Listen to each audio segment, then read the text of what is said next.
Bienvenue à ces journaux, mesdames et messieurs. Bonsoir et tout de suite prenons le sommaire. Assainissement de la ville de Kinshasa, de la commune qui porte le nom de la ville, le bourgmestre envisage évacuer les rues par une opération de nettoyage.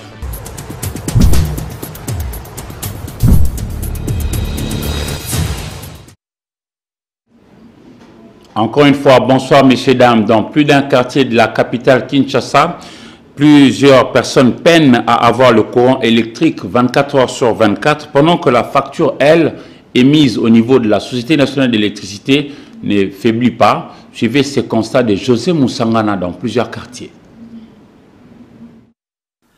On ne le dira jamais assez.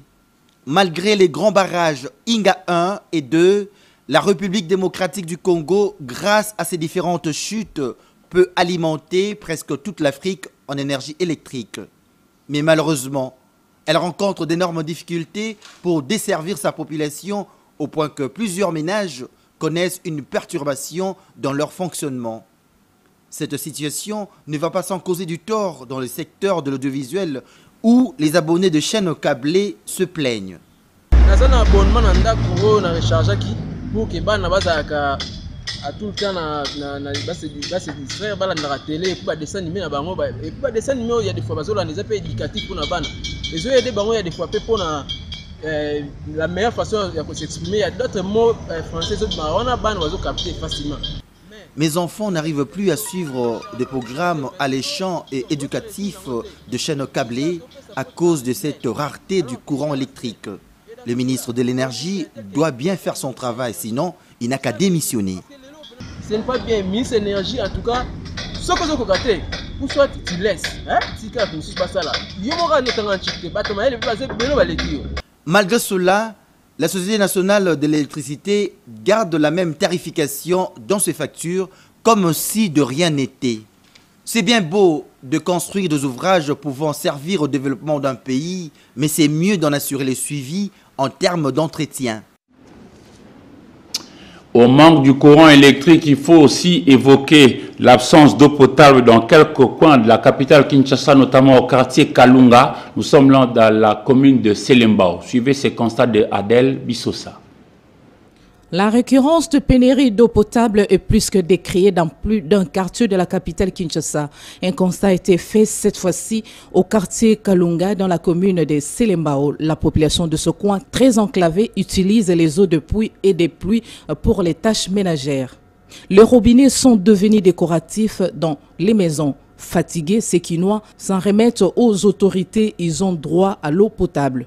Son Excellence, Monsieur le Président Félix Antoine Tshisekedi Tshilombo Fachi Béton. Alors, tozali na posa ya mai. Tala ba difficulté tozanango ya mai yo ya komela. Mai oyo ya komela. Alors, mayo tozomela ezaba mai moko o ezake non soki euti na kala mukuna eye yango tozomela ezana na l'eau potable est une denrée rare ici à Selembao au quartier Kalunga. Nous demandons aux autorités compétentes et à la régie des eaux de nous faciliter la tâche. Toza vraiment na pompité. Jusqu'à aujourd'hui, la régie des eaux a du pain sur la planche et doit s'acquitter d'un agréable devoir de résoudre le problème de pénurie d'eau dans l'ensemble de la capitale Kinshasa. Les bourgmestres de la commune de Kinshasa restent déterminés et c'est demain lundi 10 juillet 2023 qui va lancer l'opération d'évacuation des paves des véhicules des rues de sa municipalité au nom de l'assainissement de ses périmètres. Suivez ces constats de Patrick Borel-Moukendi, Céline Wembo. Commune. À Kinshasa, le bourgmestre bienvenu Fuma est déterminé. Ce week-end, il a ouvert l'approche du désenclavement des rues par l'évacuation des épaves des véhicules qui rétrécissent les avenues et augmentent la saleté dans les quartiers. Son action pourra donner une nouvelle allure à la vaste opération d'assainissement de cette commune. Il en a accordé un court délai. Dès lundi 10 juillet 2023, le bourgmestre compte frapper et fort. Un constat malheureux que nous avons fait. Il y a beaucoup de véhicules que les gens ont laissé abandonner sur la prise publique. Nous avons parlé à ces gens-là. À partir de lundi, il y aura une forte opération qui va se faire pour évacuer tous ces véhicules.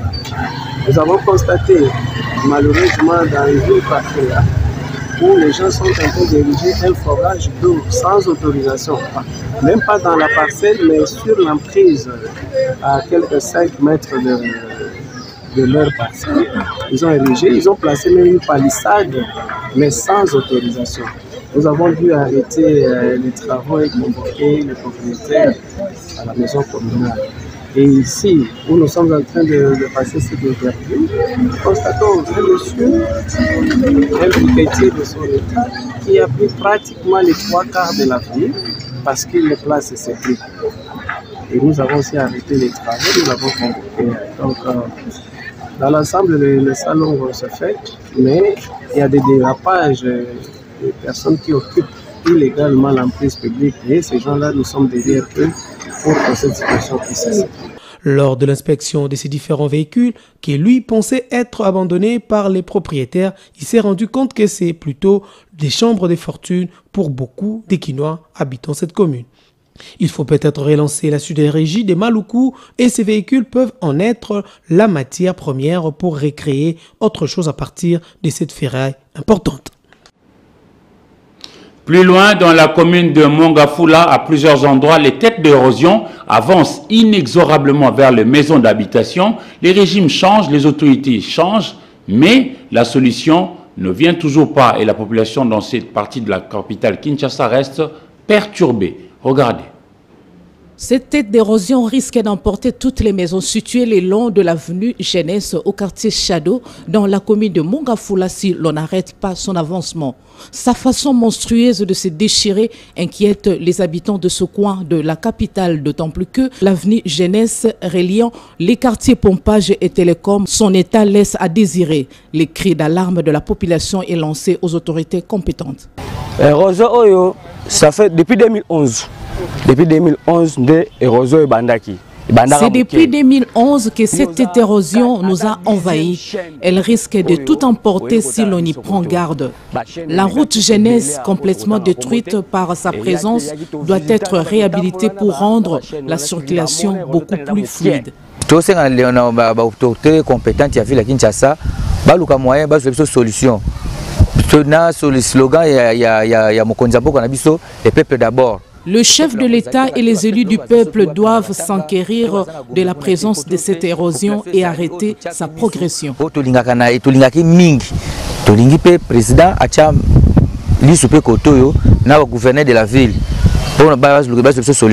La commune de Mongafula fait face à beaucoup de têtes d'érosion. Certaines d'entre elles n'existent plus. L'État congolais s'est investi pour les arrêter.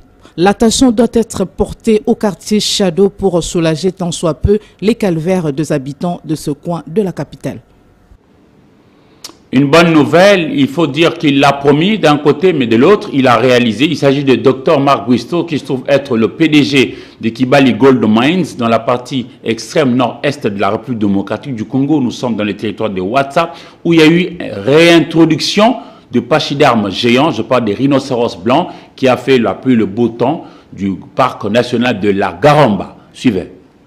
Faire suivre par des actes les promesses faites, c'est le credo du staff dirigeant de Kibali Gold Mines qui a réussi la réintroduction avec succès du pachyderme géant à la Garamba. 16 sur 76, l'opération va se poursuivre au nom de la diversification de l'économie, engagement pris devant témoins. Ceci n'est que le début d'un grand voyage qui va consister à ce que 76 rhinocéros soient ramenés dans ce parc national, avec comme idée de pouvoir diversifier donc l'économie dans le coin de la République, puisque nous avons certes Kibali, que nous considérons aujourd'hui comme le poumon de l'économie dans le nord-est, mais nous estimons que nous pouvons faire mieux en diversifiant. Au sujet de l'évaluation du code minier en vigueur en République démocratique du Congo, les dirigeants de cette entreprise d'exploitation aurifère estiment qu'il faut le faire avec célérité.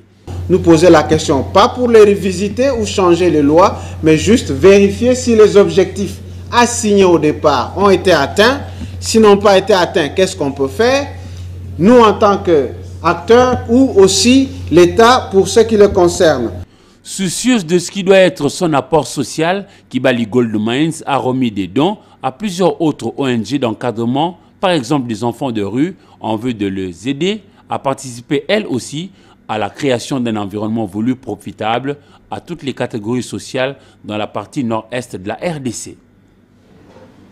Au Kasaï oriental, le gouverneur, représentant du chef de l'État dans ces coins de la République démocratique du Congo, Patrick Mathias Kabeya Machi Abedi, a posé la première pierre pour la construction de la cité nommée Djitekemena, qui signifie en français l'espoir ou l'espérance, située à cheval de la commune de Bipemba et le village Benantumba. Nous sommes là dans le territoire de Lupatapata.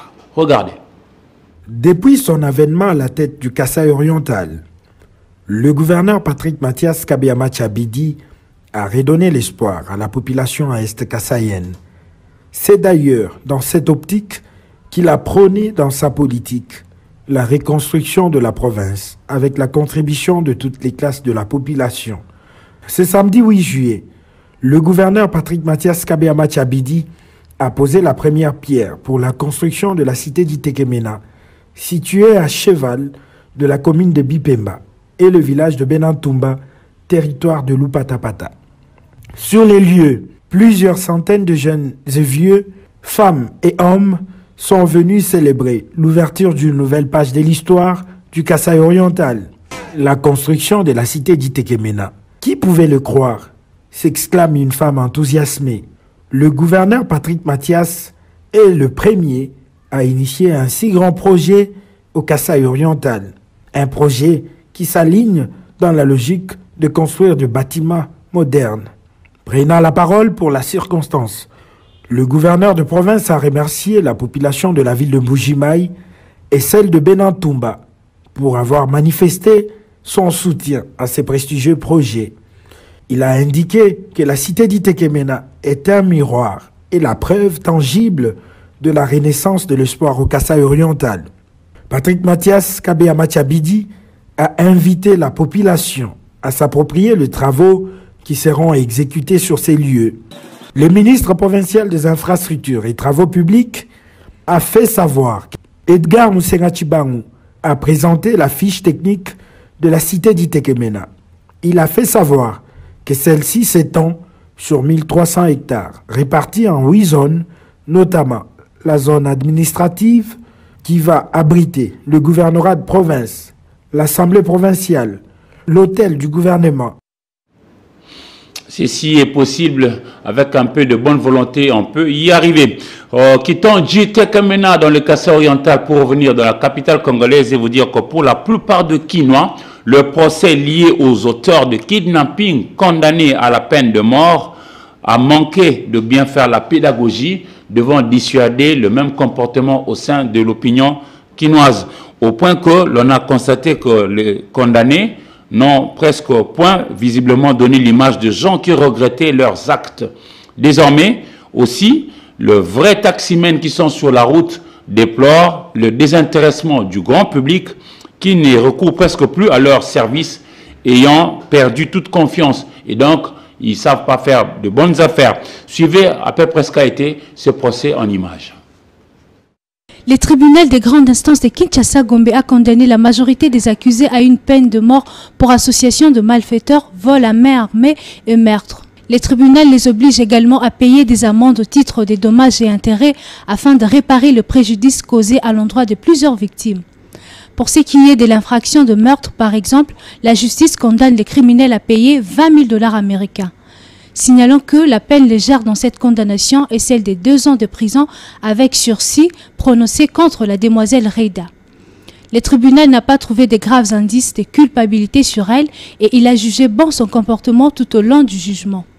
Par ailleurs, le TGI Gombe a poursuivi l'instruction ce vendredi pour notamment le policier dont les fonctions seraient encore à préciser.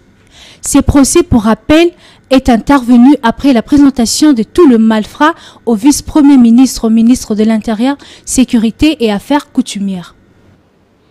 Merci à Tishik Mangaya pour son reportage et à la haute cour militaire va prononcer son arrêt avant dire droit le jeudi 13 juillet 2023 dans l'affaire du général de brigade Zelwa Katanga alias Djadjidja.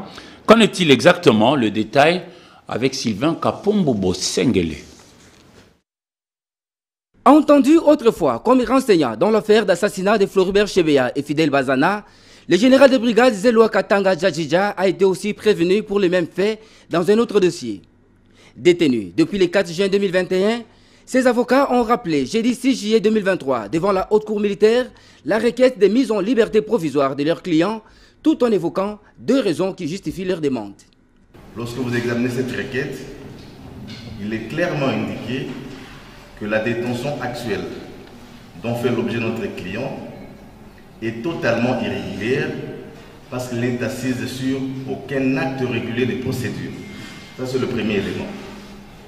Le deuxième élément, c'est le fait que lorsque vous l'avez identifié tantôt ici, il vous a donné son adresse et que vous allez vous rendre à l'évidence que son adresse est bel et bien connue. C'est un général des forces armées congolaises et que sa fuite n'est pas à craindre. La haute cour militaire a pris en délibéré la dite requête et va se prononcer par un arrêt avant dire droit qu'elle va rendre à la week-end, c'est-à-dire le jeudi 13 juillet 2023. Rappelons tout de même que le prévenu général des brigades Zelwa Katanga Djadjidja, ancien commandant adjoint de la 3e zone de défense chargé de l'administration et de la logistique, est poursuivi dans l'affaire mettant en cause l'auditeur général ministère public contre le général d'armée John Numbi Ntambo, actuellement en fuite. Les deux sont prévenus d'association des malfaiteurs et assassinats. En sport, Unifac Fachi Cup, Coupe Fachi donc en français, a fermé ses portes vendredi 7 juillet 2023 avec la dernière journée de cette phase classique qui a vu le Gabon, tombeur de la République centrafricaine, s'offrir le premier sacre de ces championnats portant le nom du chef de l'État congolais Félix-Antoine Tshisekedi Tshilombo. La République démocratique du Congo, pays hôte, termine deuxième après son succès face au Congo-Brazzaville du président Denis Sassou Nguesso qui complète le podium. Patrick Borel-Mokendi pour la suite.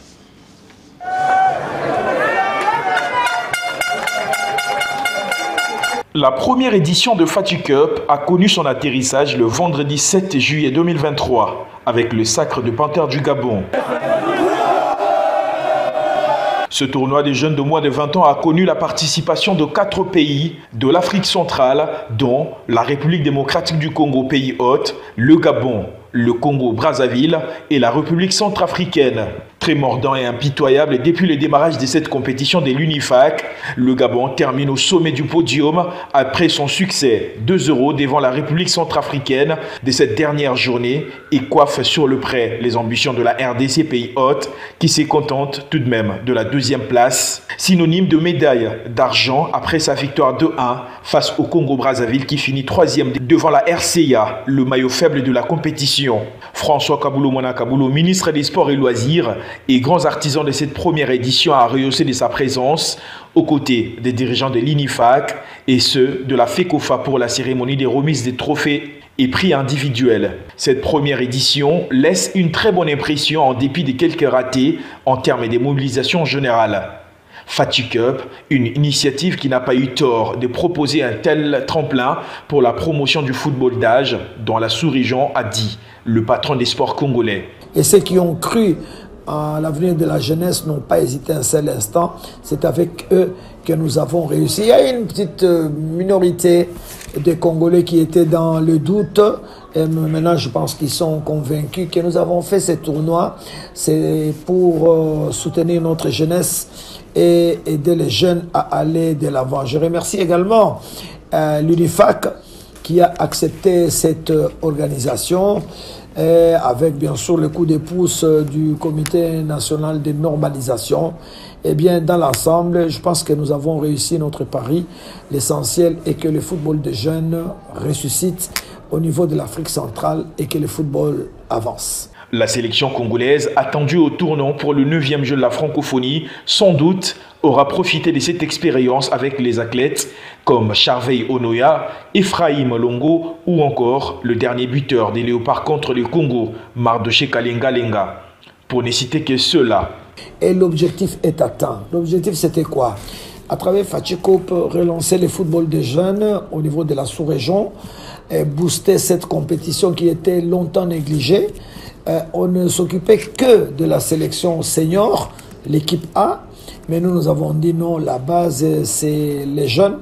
Et c'est pour ça que nous avons mis toutes nos énergies là-dedans. Et je voudrais sincèrement remercier les présidents de la République, chef de l'État, Félix-Antoine Tshisekedi Tshilombo, qui s'est impliqué totalement dans la réussite de cette compétition. Le Premier ministre également, Jean-Michel Samalou Konde Kienge, qui m'ont appuyé jour et nuit et qui m'ont poussé à aller jusqu'au bout. Une autre mission qui attend la troupe à Guy-Bokassa, c'est le grand rendez-vous des Jeux de la francophonie prévu ce 28 juillet au 6 août 2023 à Kinshasa. Sport encore, l'association sportive Maniema Union a terminé hier, 8 juillet 2023, au terrain Seforbel à Kinkole, la première étape de sa mise au vert sur la préparation physique générale, 2 semaines après la reprise des entraînements. À cette occasion, le coach Papi Kimoto, content du travail réalisé jusque-là, a promis de publier en début de semaine la liste définitive des 28 joueurs pour la saison 2023-2024. Patrick Borel-Mukendi. L'étape franchie, c'est celle de la capacité d'endurance et du travail de fond, travail foncier qu'on devait faire pendant 2 semaines. Et on a conclu par une position entraînée pour essayer un peu de décharger les joueurs. Donc on est content et tout s'est très bien passé comme prévu. Et demain c'est journée de récupération et lundi on entame une période de préparation. Donc la préparation physique spécifique à partir de lundi, ça va durer aussi 2 semaines. Donc on est dans les bons, tout se déroule comme prévu. Et on a vu comme tout le monde que le championnat peut démarrer sur le 10. Donc on est vraiment bien et à temps. L'effectif de lundi, je vais publier la liste définitive des 28 joueurs. Et voilà, j'attends discuter ça en interne avec le staff et tout le monde est consort. Lundi ou mardi, ça va pas tarder. Parce qu'on doit, les choses sérieuses vont commencer. Et on a besoin de la sérénité. Il n'y a pas de secret solutionnaire. On n'a pas chamboulé, on a recruté 4 joueurs. Il y a eu un départ. Donc voilà, le 26 de l'année dernière. Si, Agir est revenu. Il fait partie de l'effectif. C'est un très bon joueur qui est en perte de vitesse. Mais il reste quand même un bon joueur et ça lui manque déjà la condition physique. Il est là, il est en préparation, il est parmi nous, ça fait déjà 4 jours qu'il est là, il travaille bien. Il est un peu en retard, mais ça va, on va le récupérer. C'est une pièce maîtresse de l'équipe. Donc les supporters peuvent compter aussi sur eux, comme nous aussi, le staff technique. Et ce journal va se clôturer, mais bien avant, voici le rappel de titre. Assainissement de la ville de Kinshasa, de la commune qui porte le nom de la ville, le bourgmestre envisage évacuer les rues par une opération de nettoyage.